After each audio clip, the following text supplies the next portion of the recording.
Atos capítulo 14. Olá, muita paz de Deus para a tua vida. Meu nome é Diomara, sou pastora da comunidade evangélica da Vitória, no Jardim Vila Galvão, Guarulhos, São Paulo. Bem-vindo, bem-vinda ao nosso estudo bíblico hoje, Atos 14. E eu quero gentilmente pedir para você para ler todo esse capítulo com bastante calma, meditar, pensar nesses acontecimentos, desse texto sagrado, orar sobre isso e depois volta aqui no vídeo, confere com a gente nossos pensamentos, comentários, impressões, tá bom? Até já! E assim continua a primeira viagem missionária de Paulo. Aqui no capítulo 14 de Atos, eles estão em Icônio e eles entraram na sinagoga para pregar o evangelho do nosso Senhor Jesus Cristo, o Messias verdadeiro, a graça de Deus, e muitos acreditaram, não só judeus, como também gregos, creram na mensagem do evangelho. Você está observando, capítulo após capítulo, que os apóstolos, eles enfrentam oposição atrás de oposição. Eles não perdem o ânimo. Eles falam ainda mais ousadamente e, através das mãos deles, através da vida deles, sinais e prodígios, milagres aconteciam ali, bem diante dos olhos das pessoas, com um propósito de abençoar aquelas vidas e de despertar a fé e que muitos sejam salvos, que a glória de Deus se manifeste e que as vidas sejam abençoadas e salvas. Porém, a oposição, o sofrimento que esses apóstolos passam nesses dias ali, que ao mesmo tempo eles estão felizes porque muitas vidas estão se entregando a Jesus, esse sofrimento está agora ainda mais acirrado.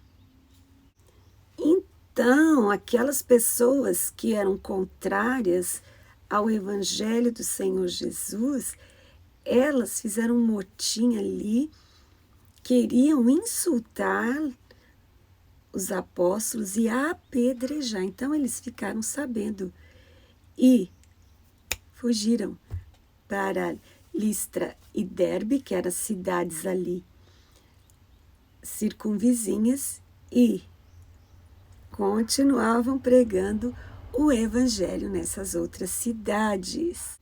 Agora, o apóstolo Paulo é usado por Deus para uma cura de um homem paralítico que não andava desde o ventre da sua mãe, nasceu assim.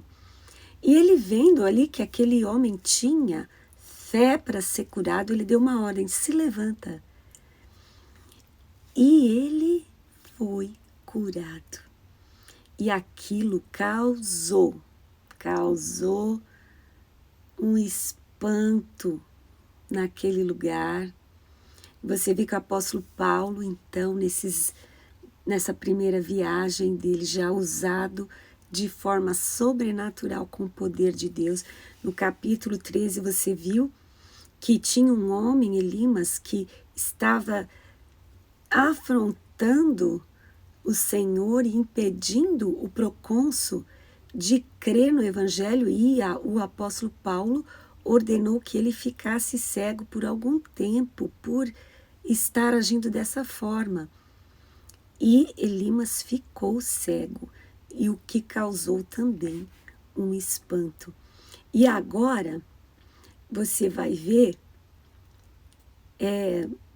que aquele homem, tanto tempo, desde que nasceu sem andar, saltou e andou na frente de todo mundo ali.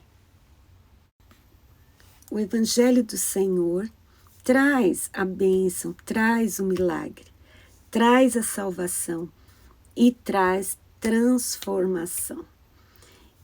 Muitas pessoas, elas estão tão enraizadas na sua cultura, nos ensinamentos da vida dela, mas ao ter contato com o Evangelho de Jesus, há necessidade de mudança, há necessidade de ser transportado das trevas para a luz.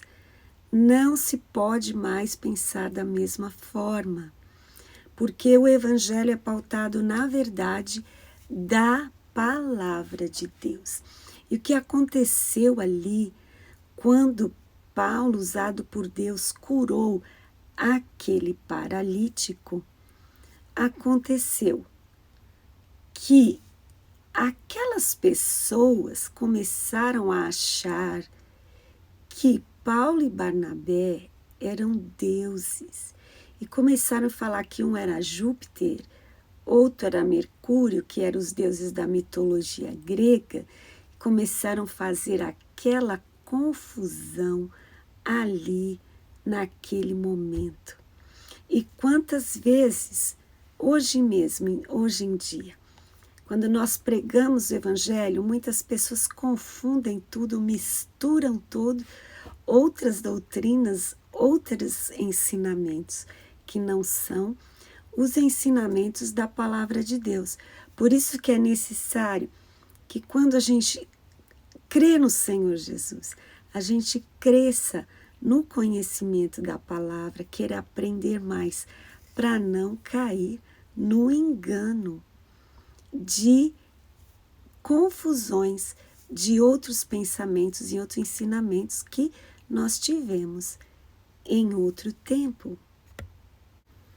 A palavra de Deus ensina que há um só Deus. Ouve, Israel, o Senhor Deus é único, o Senhor é um. Então, é isso que ensina a palavra de Deus, há um só Deus. E essas pessoas ali, nesse lugar, estavam achando que Paulo e Barnabé eram deuses, depois que eles viram este milagre do homem paralítico andar. E Paulo e Barnabé rasgaram as vestes e falaram: que vocês estão fazendo essas coisas, senhores? Por quê? Nós somos homens como vocês. Você vê, em vários momentos da história, existem líderes e até pessoas, assim, reis, como no caso em Atos 12, que o rei Herodes, ele recebeu a glória do povo como se ele fosse Deus, ele não deu a glória para Deus. E aí o que aconteceu? O Senhor mandou o seu anjo e ele foi comido de bicho, lá em Atos 12. Agora, nesse momento, existe, sabe, uma linha do equilíbrio, uma linha da sensatez, do pensamento humano, que não pode ser avançada, porque senão entra nessa loucura de achar que a pessoa é o que na verdade ela não é. Mas graças a Deus, Paulo e Barnabé estavam bem conscientes e eles falaram bem claro: nós somos homens iguais a vocês.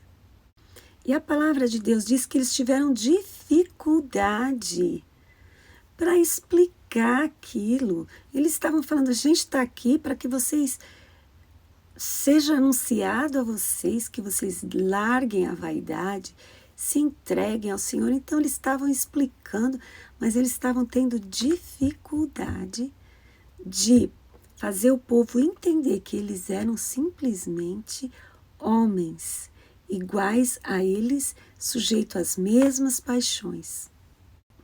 Gente, mas aqueles judeus lá de Antioquia e de Icônio não desistiram.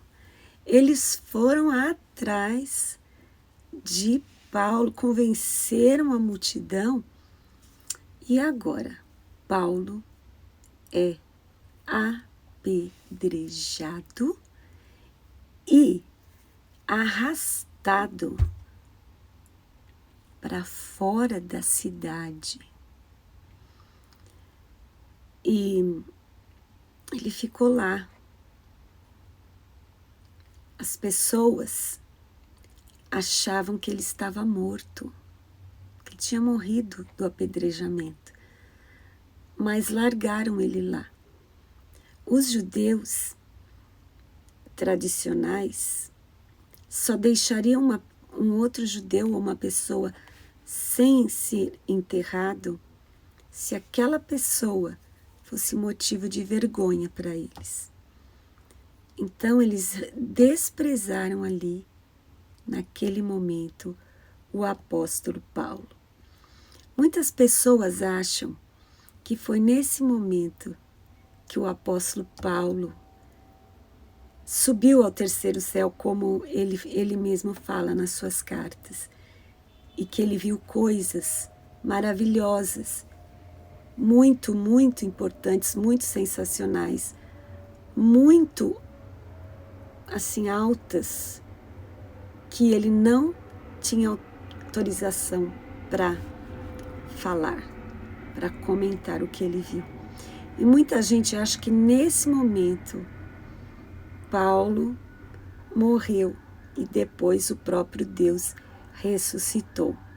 E há quem diga que foi nesta situação de quase morte que ele subiu ao céu, até o terceiro céu, como ele fala nas suas cartas. Gente, o apóstolo Paulo é guerreiro, guerreiro mesmo.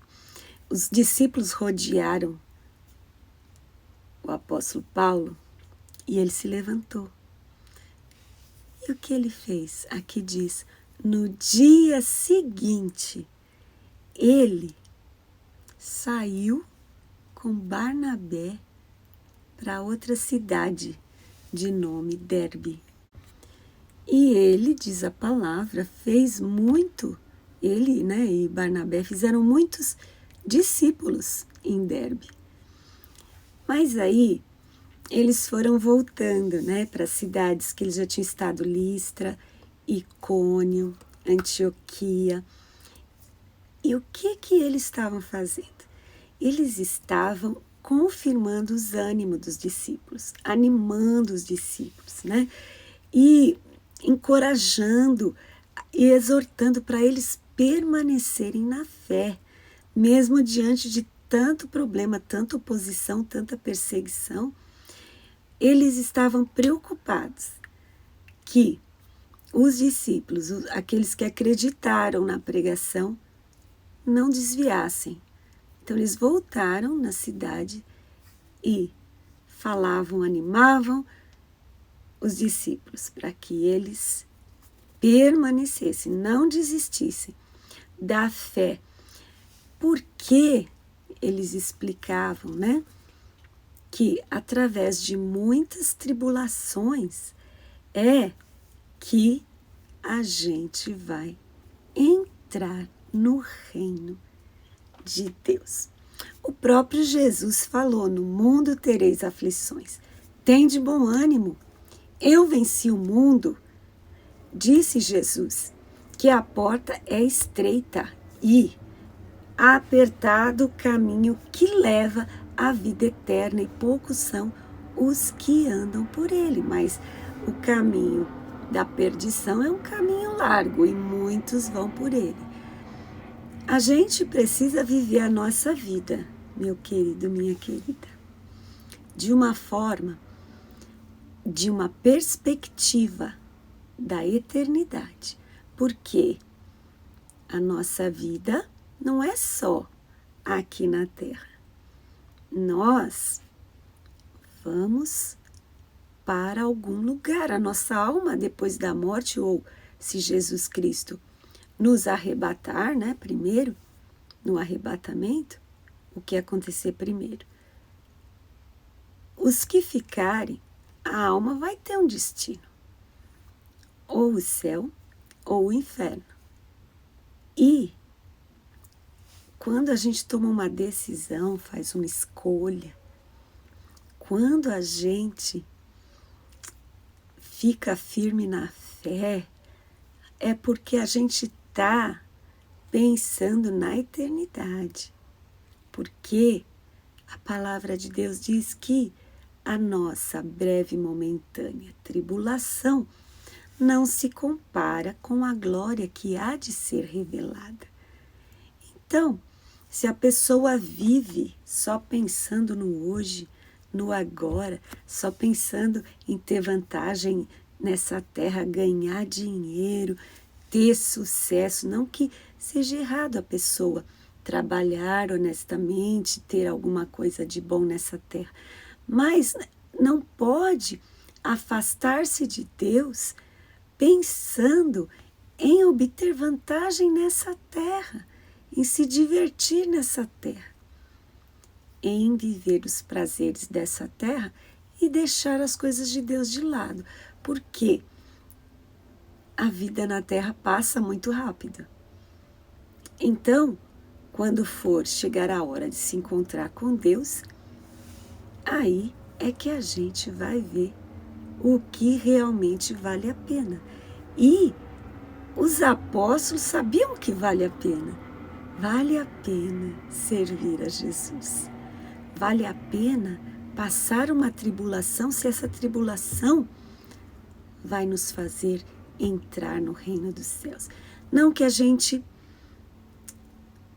entre no reino do céu pelo nosso merecimento, pelo que a gente passa, porque a graça de Jesus é quem nos concede a salvação, né? Mas aquilo que a gente faz nessa terra, se aquilo que a gente faz é da vontade de Deus e acarretar oposição, acarretar sofrimento, acarretar tribulação, o apóstolo Pedro falava, né? É melhor sofrer fazendo o bem do que sofrer porque fez algum crime ou algo errado.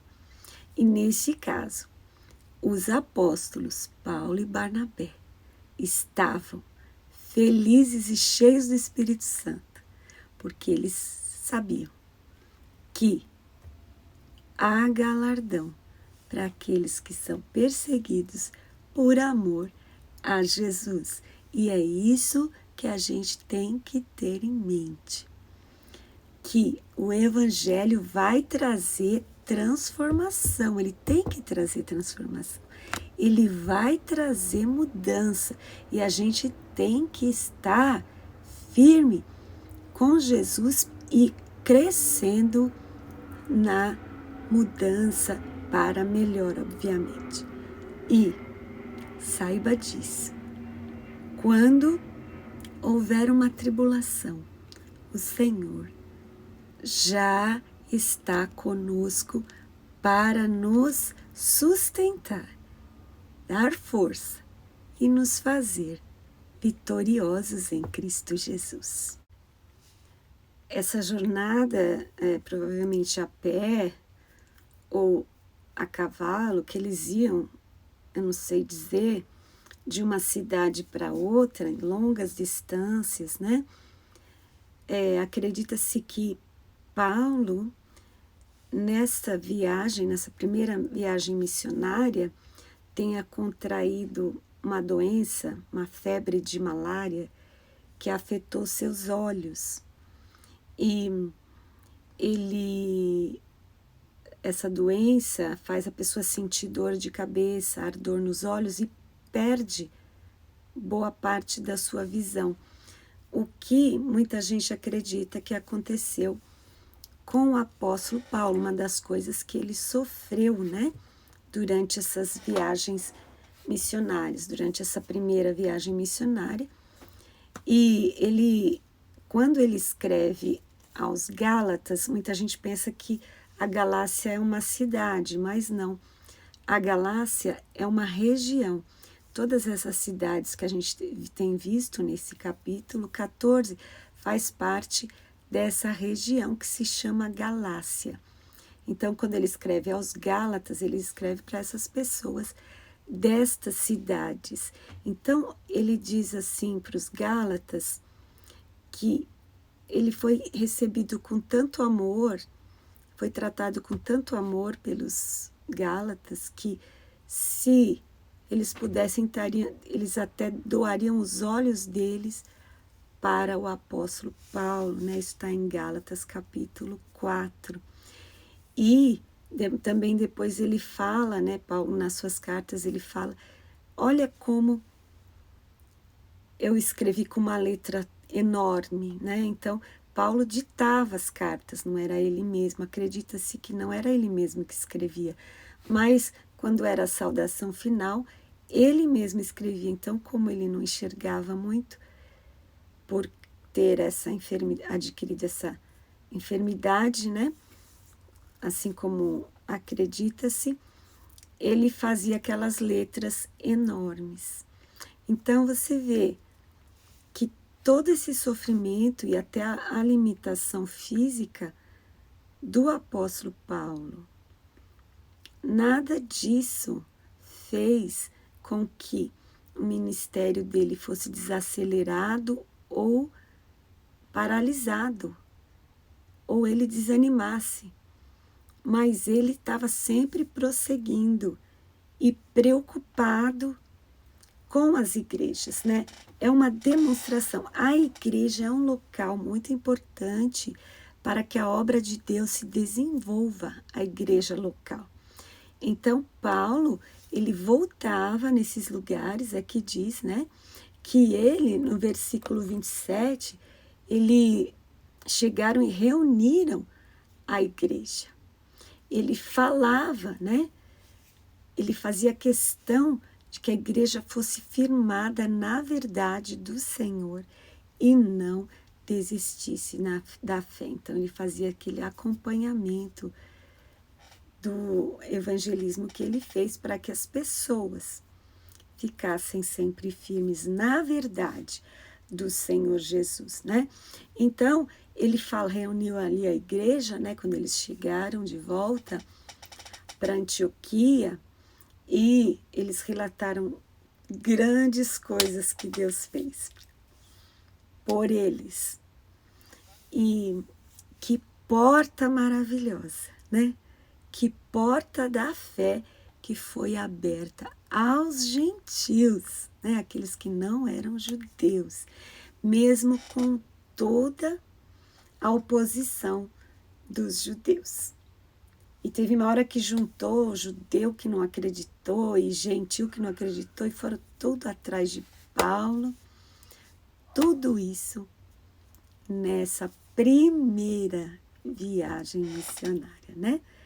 Então, ele se alegrava como abriu essa porta da fé aos gentios, a todas as nações. Essa esperança foi entregue através da mensagem do Evangelho.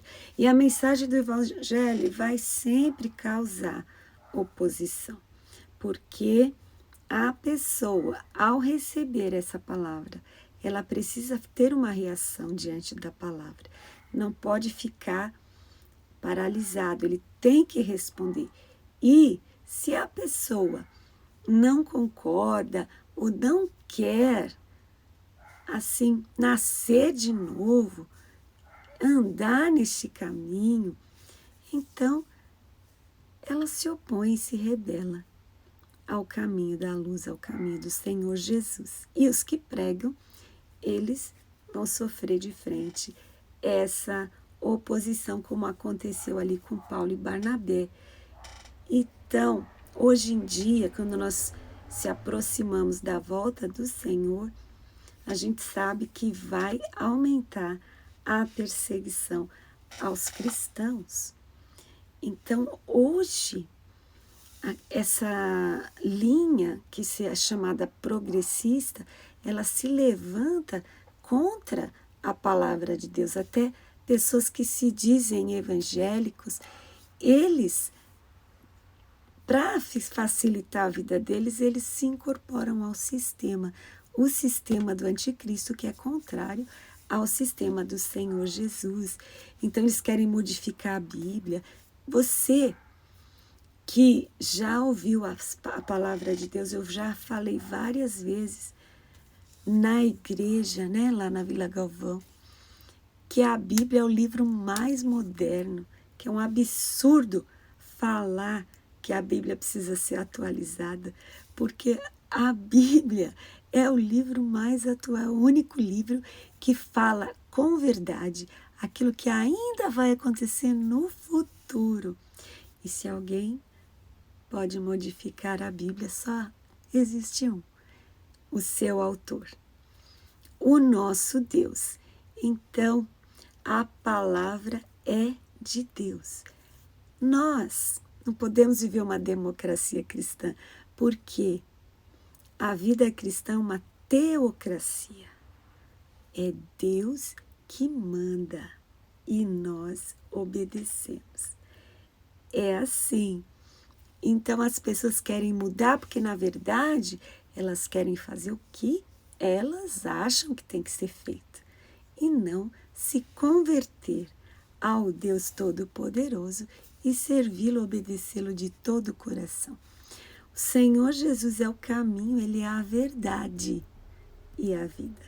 Então, quando prega-se o Evangelho, há de se ter uma mudança.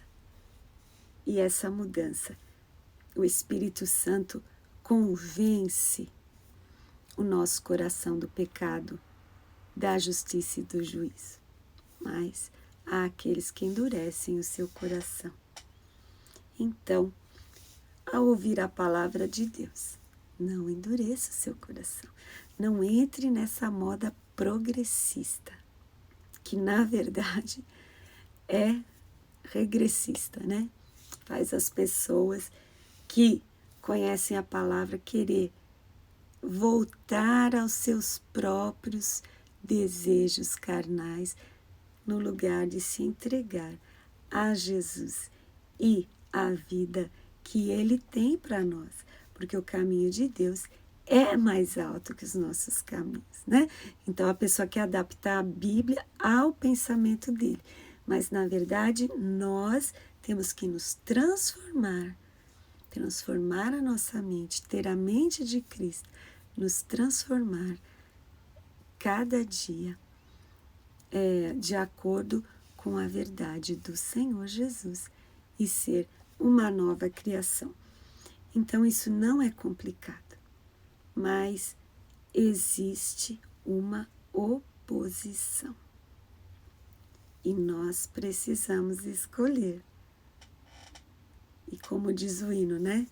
Eu escolho Deus, eu escolho ser amigo de Deus. Pense nessas coisas. Até sexta-feira que vem, capítulo 15 dos Atos dos Apóstolos, onde vai ter uma conferência, vai ter ali uma convenção e você vai saber qual é o assunto. Deus te abençoe. Deixa Deus transformar o teu coração. Muita paz.